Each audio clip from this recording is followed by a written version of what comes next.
ومرحبا يا متابعين، ورجعت وياكم فيديو جديد. حبايبي هواي سألوني عن اسعار البلايات والدركسونات وهاي الترتيبات والبيسيات.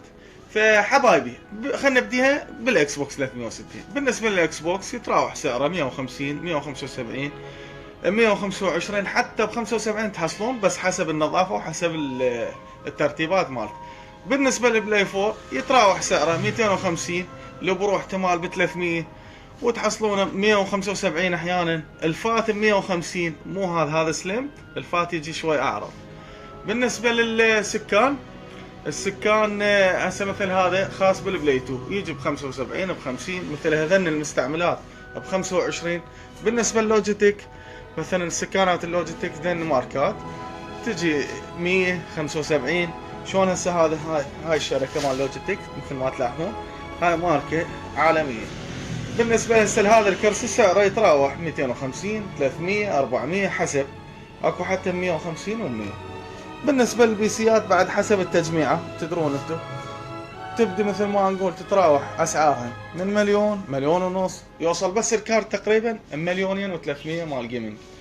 وبالنسبه للبلاي 2 بعد معروف سعره 50 35 25.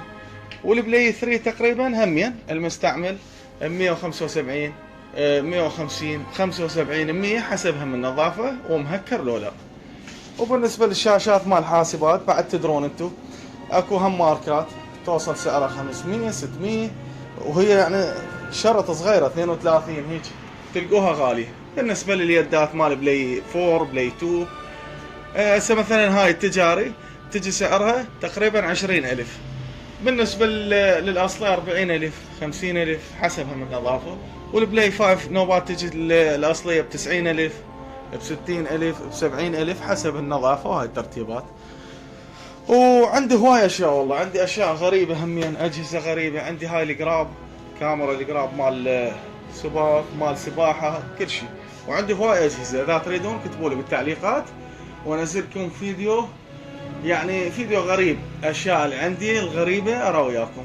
فانتظركم بالتعليقات، شجعوني كتبوا لنا تعليق حلو على مود استمر.